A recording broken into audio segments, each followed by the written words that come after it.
Now we leave the DC universe and we move to Hershey Bay, Maine, which, I'm gonna be real honest with everybody who's listening and watching, the plot was doing its thing. We were not exactly following the plot while we A lot was watched. happening. A lot was going on so quickly. Yes. So like if we don't have the name of the device that honestly I I don't even know couldn't. how to describe it. Rundle. No, it's not That coming. that cursed compass stick. I don't know. Let's call it that. Yes. More syllables, but easier to remember. Yes. So we don't have the name for the cursed compass stick.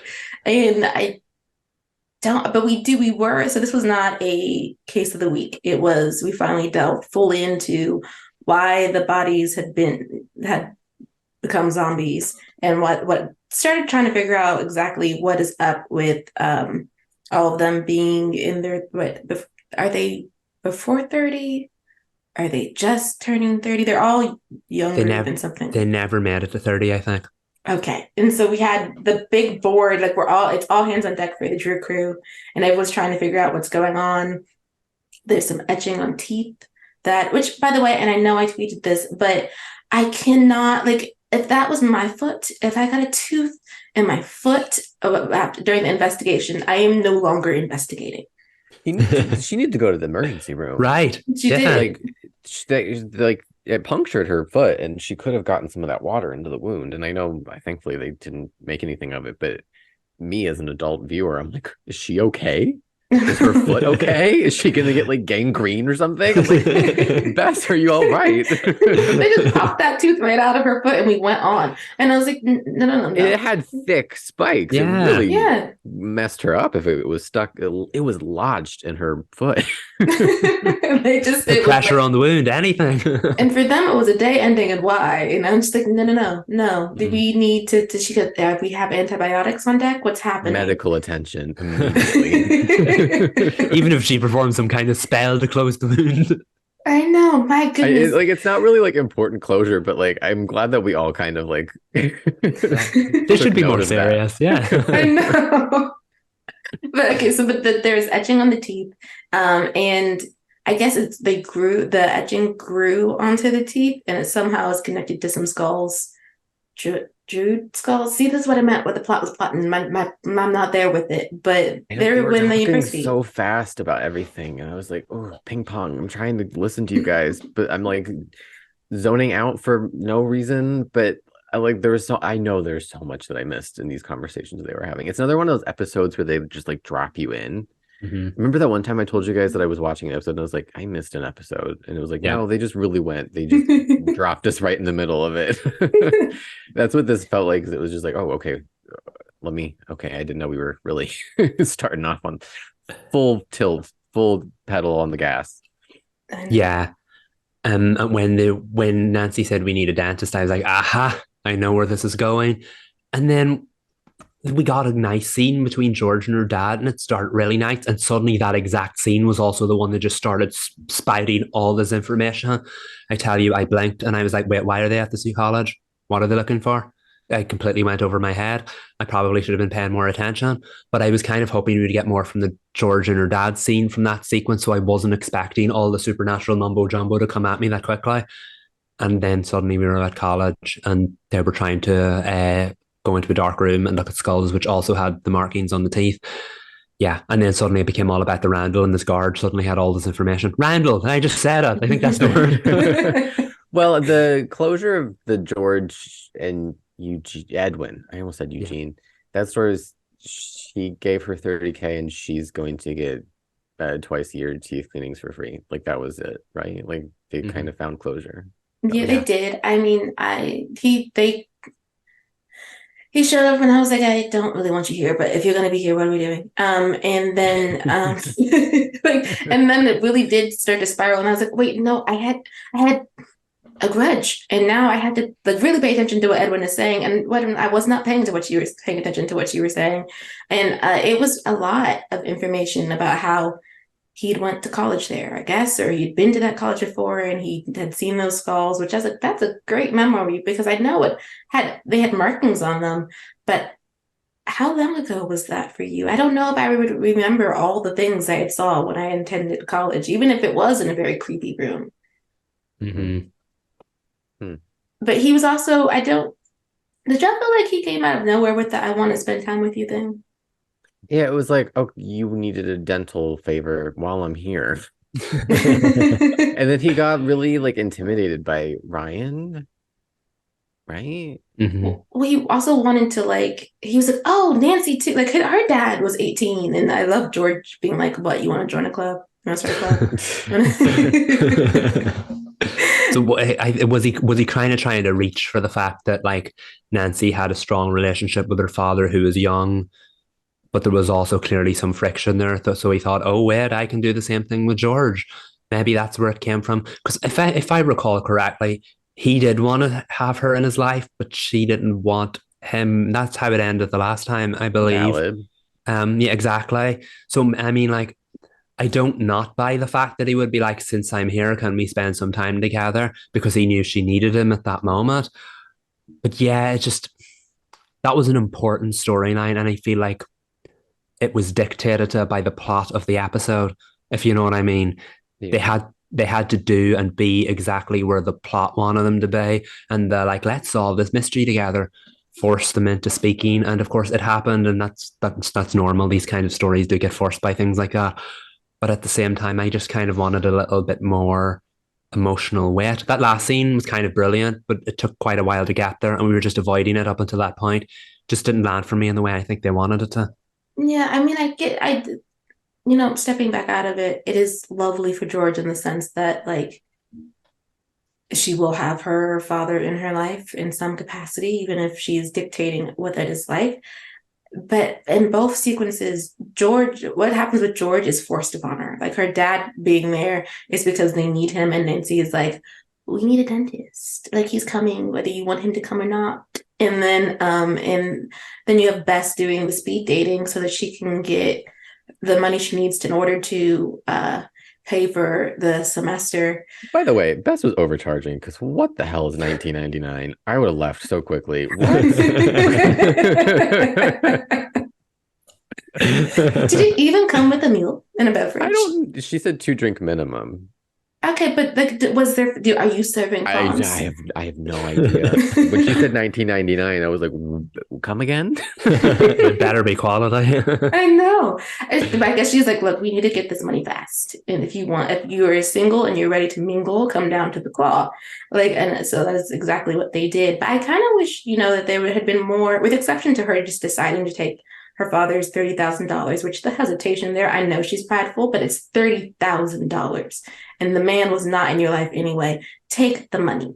But I wish she had a little bit more agency in the plot. Since like she was forced to hang out with her father, which did grow their relationship. She was forced to do the speed dating. Well, yeah, forced to because Bess did it without telling her. She just arrives and there's speed dating shenanigans happening, and she gets money from it. And I mean, it is a way in which she's allowed to be helped by her friends. Though that wasn't Nancy's reason for doing anything. Nancy just needed to solve the case, but Bess really wanted to help George. But it was.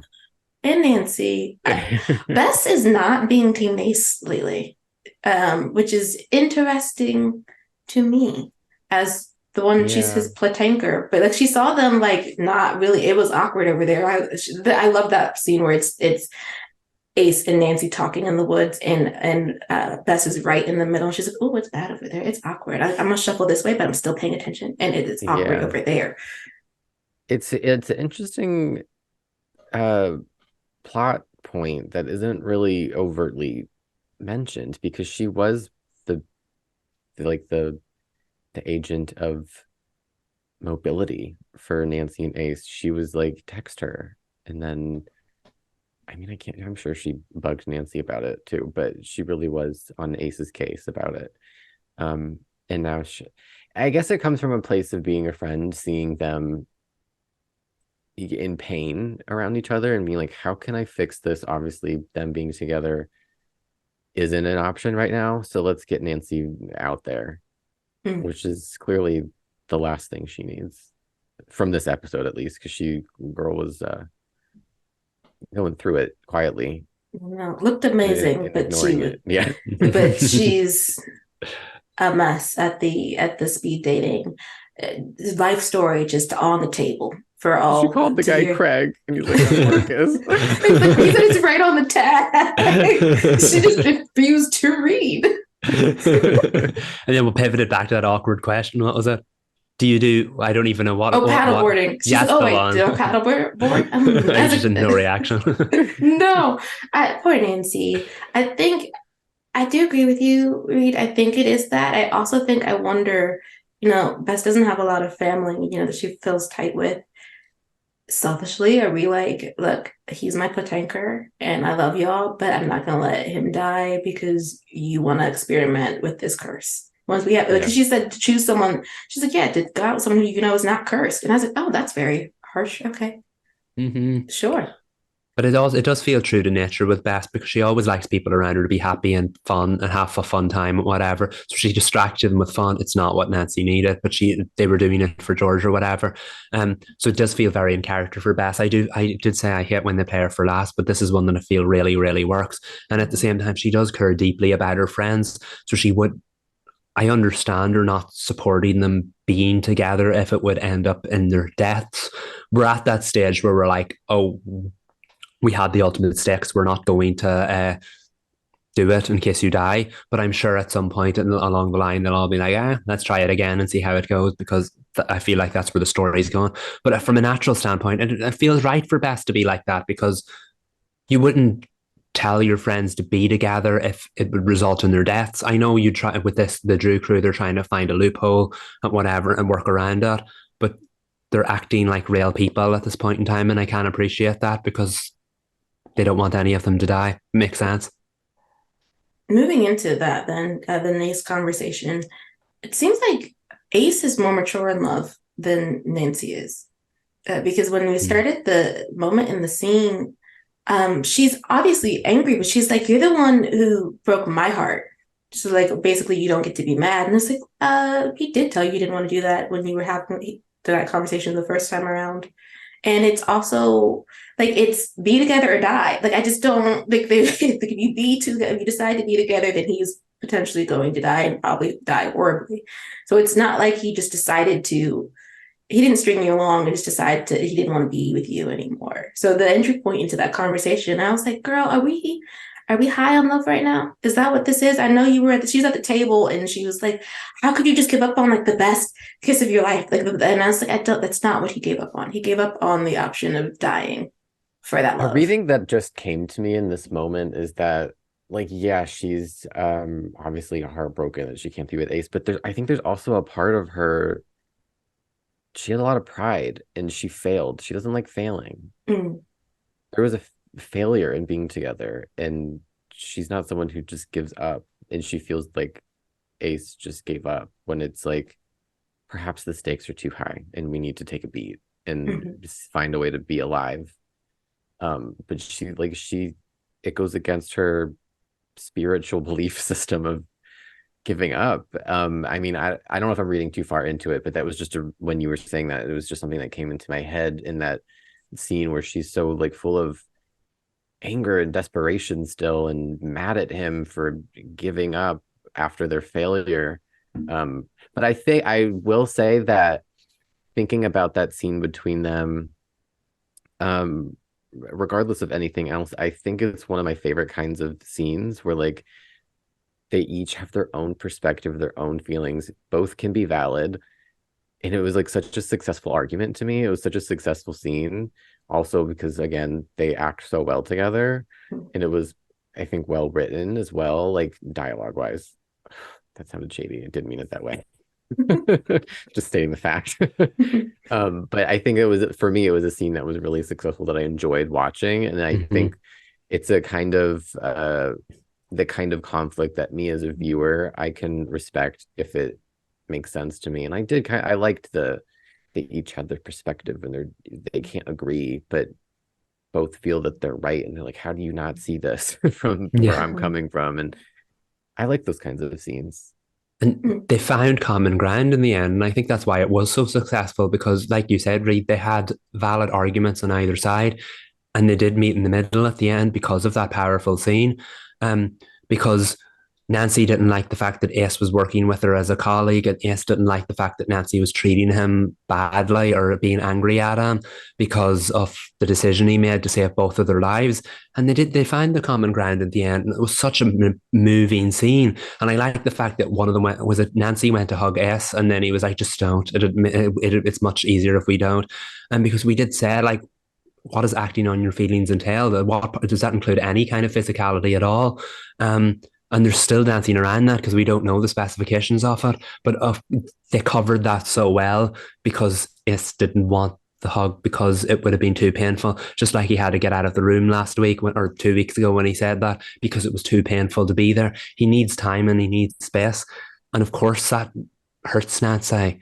But at the same time, she finally understood why. And it was such a subtle thing. I liked when we cut back and picked the plot back up. When we cut back to the morgue, they were both just sitting there on the phone as though, yes, they had that moment, but they didn't part ways because they found kind of a common ground now.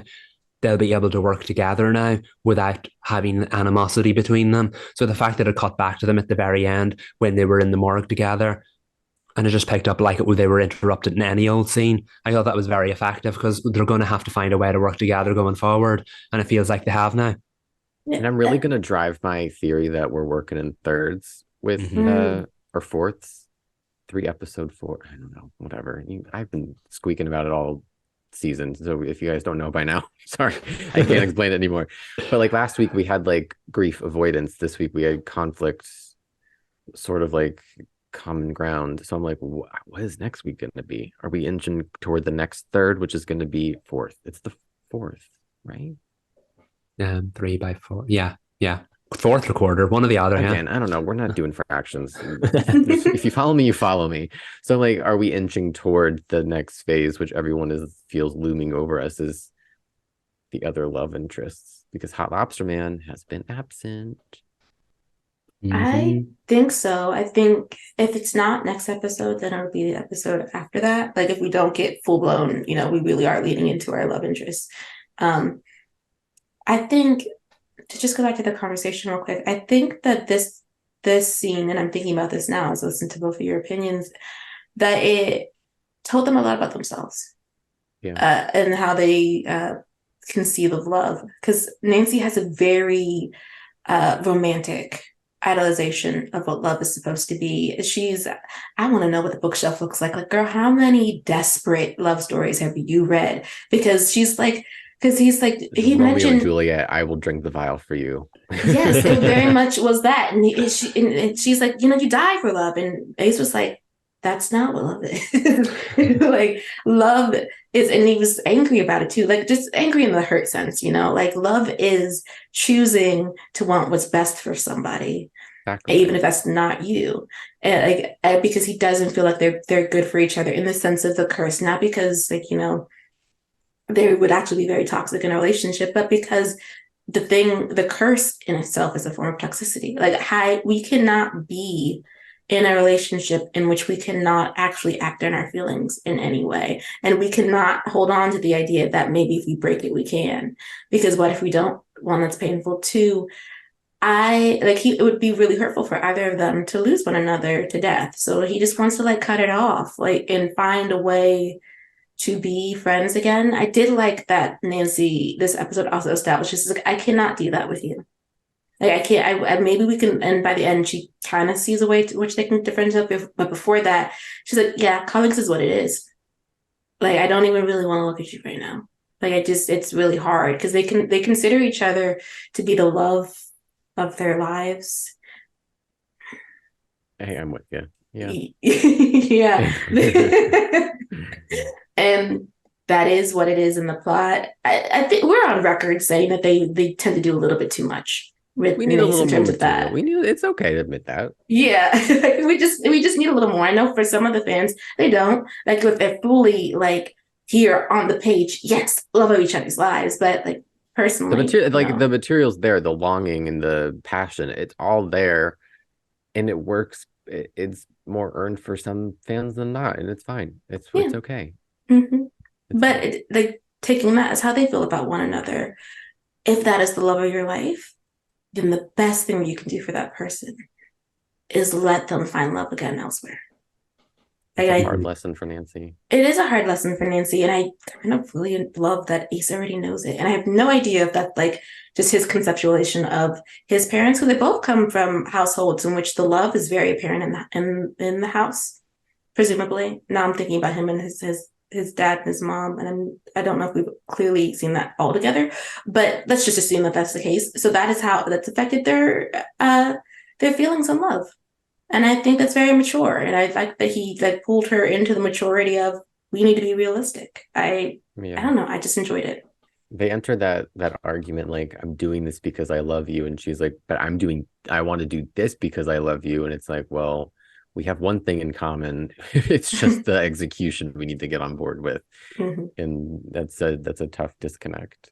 It is. Which is why, I know y'all don't want it, but like open the door for Tristan. I want to see it. I miss Tristan. I don't. A little crack. There's a little crack. Like you can just whisper through the door to her for a little bit before she closes it. Like there's no harm in that. Yeah, I mean, just crack the door. We're not going to let too much air out. I mean, come on. But so I think it's coming. I do. If the law of fourths is in this season, it's coming. Yeah. If anything, I feel like it'll be a lesson in like, oh, I can love again, but I don't want to. You know what I mean? Like this doesn't feel the same. And I think that's an okay thing to explore for her. She's young. Yeah. Like we've reached the point of acceptance now. So I think we're moving into the distraction era.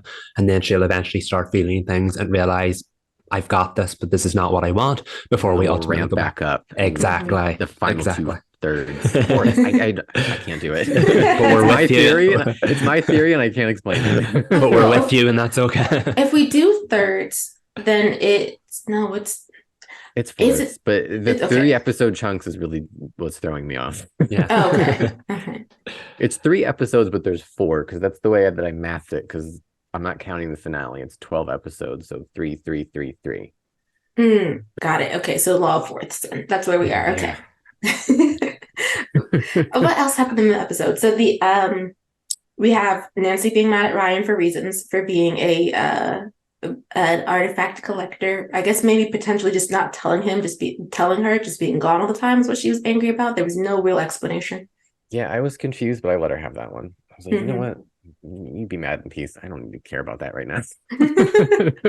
But he came mentioned offshore bank accounts and stuff though, and even though he did come in handy, I was like, what are we up to, Ryan? This sounds sketchy. Like you're doing this to I don't know. Like he was trying to come off as like the opposite of the glasses, and I'm like, yeah, offshore accounts, you seem like you're in a tricky spot, my guy. And who are his contacts? Because as you've been gone for I don't know how many times in the season so far, but he's like, I just called somebody and we hooked it up, and I was like, whose numbers do you have? I don't remember this being a part of the plot at any point. And how can you like get on the like, not to, it sounds like I'm dragging him. I'm not.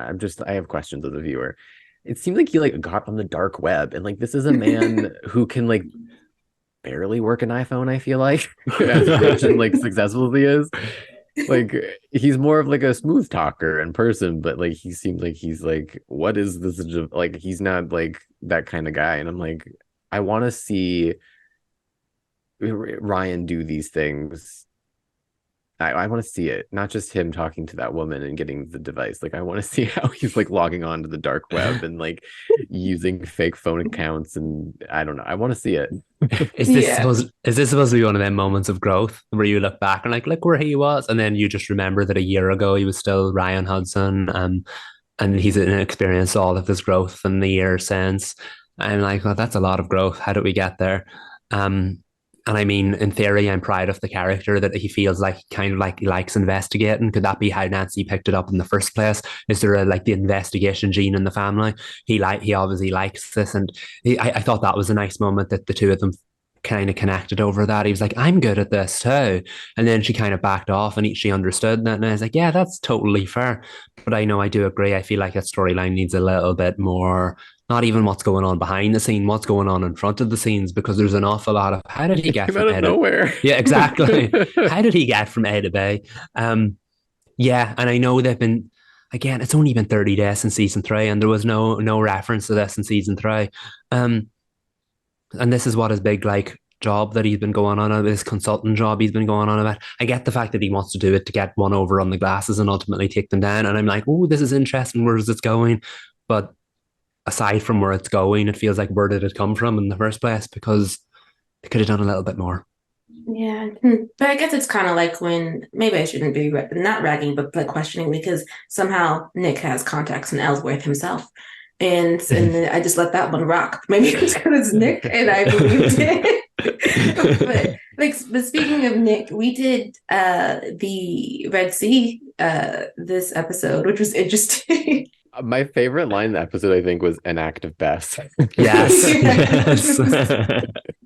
It was so good. It was like there's such a little moment, but it was nice seeing Nick, trying to use his relationships in town with that officer, I guess they have a connection now, where he's trying to like get the water tested. Why does no one want to get the water tested? Like, I just please. It is strange that they don't want to. Feel like if I was that officer, I wouldn't have immediately called him when the water turned on, because like plausibly, how would he have done that? I mean, like, it makes sense in like this like, obviously, yeah, like it's a coincidence, but I don't know if I would have like connected the dots all the way back to him. He was the one in there earlier, like, we need to turn the water off. And then suddenly it's red. But I don't think I would have been like, you did this. Because, like, how? I kind of thought how could you prove that? I thought Bess was going to get into trouble with the chief because she's been warned not to do any supernatural things. And then turning the water red is quite apocalyptic, let's be honest. And I thought when they did the joke of how Bess got her shoe stuck a second time or something, I was like, is she going to leave something behind there for the chief to find and then accuse Bess of doing that?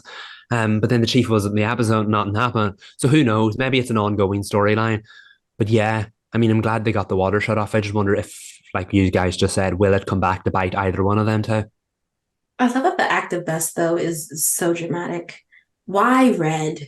I mean, it's like very showy, but it was just like, so we just went full tilt biblical for what reason to make sure that they could be able to test this water. I also love when they give us little nods about Ace being Jewish, and we get some like little nuggets about what his household is like. Love that his mom was very over the top with the Seder dinner. The Seder? Is it Seder or Cedar? Seder, I think. Seder? Okay, with her Seders. I said, yeah, and the frog. I love that they showed us the little frog that's on the table to represent the plague. I just think it's adorable. I love the little choices that they make in the show. I feel like you could tell that they sit around and they talk very deeply about the things that they want to be in scene that give you little tastes of the characters in their home lives. Yeah, it adds a lot of character. Like, it's very Ace to be like, here, hold this frog. And I love to see it, like, not to move back into Niceville, but like, it was nice to see him still have his personality amid everything, because sometimes Nancy can get very like, I don't know, insular and in her head, and even she did have fun parts in the scene, but like to see that Ace is still Ace and quirky and can't help but make weird little jokes and be endearing. And he's handling it better than her, which is I'm endlessly intrigued by it. I'm not saying it's about degrees of love at all. I don't want anyone to think that. I just think that it's interesting how well he's handling it, which I guess thinking about his characterization throughout the seasons, he's a compartmentalizer. Like he's just really, unless it's like fracturing his understanding of the world, like it did when he when he found out that he has a brother. That one he wasn't quite compartmentalizing as well. But there's a lot of things about Ace. I'm like, you really are someone who just like that happened to me, putting it in a drawer going forward. He's an enigma, a man of few words. Yeah. It's always funny though. Too true. He always likes to put his head down and get on with things, whereas I guess it's because we don't see it from his perspective as much, whereas we know what Nancy's going through, so we always learn that. But I think that's why Nancy was so intrigued by us in the first place. We don't always know how things inside his head work. So it does seem like he just, like you said, compartmentalizes it and tries to move on for his own mental health. And in a situation like this, you can totally understand that. Do we know what his birthday is? I would love to know what his sign is. Does anybody know out there in the world? Put it in the comments. I want to know what. I need to know Ace's chart immediately. Okay, before we wrap up, Nancy, we do have to talk about what looked, I don't even know how to describe that thing, but it was white and it was coming to life and it was very creepy in the A woods. Demogorgon? Demogorgon, that's what I was going to say. What in the Stranger Things? Yeah, it was different. Terrifying, actually. They were talking about the black door, right? In that scene, and then the monster appeared, or was the black door in the beginning of the episode? I don't know. They kind of specified that this they kind of specified that this was the thing, the monster, the thing causing all the problems, which is interesting to me. So is it more than just a beast? Like, it does it have a master plan in here? Was it born out of the sludge? I don't really know. It's like, the way in Stranger Things, the Demogorgon was just a sign of what was to come. Is this like a messenger of a greater evil, or is this the big bad itself? Because it's going to be a very interesting choice if the big bad itself is like a bloodthirsty monster. How do they take that down? Oh, I was getting infant from him. Monstrous infant. Like, not like an actual human infant that got turned, but more like, I was looking down at one point, so I don't actually know how he appeared in the woods. He was just bone cracking a lot. And I was like, ooh, you fresh out of whatever darkness you crawled out of? Because I don't know if that thing can go in that baby. Like, do you have sentience? Because right now what you're giving is, I don't know where I am. And this feels ran away like Gollum, though. No, he was just like, ooh, what is this? Who are you? Gone. And I was like, okay, well. I have no thoughts about it. What I did like about that scene has nothing to do about the monster. It was just the way that they choreographed it with, like, they were in a line and they slowly became like turned inward. They had all of their angles covered, but they were like protecting each other the closer they got to each other. But they all, I don't know, I love that. I love that choreographing of their fear and their concern for each other. I like that. Didn't really have anything to do with the monster though. Hats off to Scott Wolf, since he was the director. Oh my god, he killed it in this episode. The framing of Kennedy in the speed dating scene was a great shot. A lot of good choices. Yay to him. It really encapsulated the fear in that sequence. I was scared. They were scared. We needed to go home immediately. I did love though that they just didn't run. I was like, y'all have seen so much weirdness that we're just gonna stay here with this thing as it figures itself out. I wouldn't even gone with them in the first place, so they're braver than me. No, they're quite lucky, I will say. This is the second time it happened this season when they saw the bodies in the woods. The bodies, or the zombies, walked the other way. When they seen this creature, they stood and looked at it and it ran off the other way. The thing's coming through. So next time they're not going to be as lucky. Yeah, I was like, for being the smart Drew crew, you need to be quicker on your feet. Either run, do something. It's going to be Tristan. Oh no, don't say that. And it has to be, because there's that scene in the trailer where she's clutching someone who has Tristan's hair, but you're not dying tonight, and they're in the woods. I mean, there is a slight body count each season. Yeah. So the Demogorgon might get him, or at least briefly. Oh. Sorry to that man. Oh no. But I think that's I don't think there's anything else in the episode. If there is, I did not retain it. So sorry. That was a fun discussion of a very interesting episode. Yeah. We next episode, if there are very important things that we missed, it's going to be even fun, or the most fun.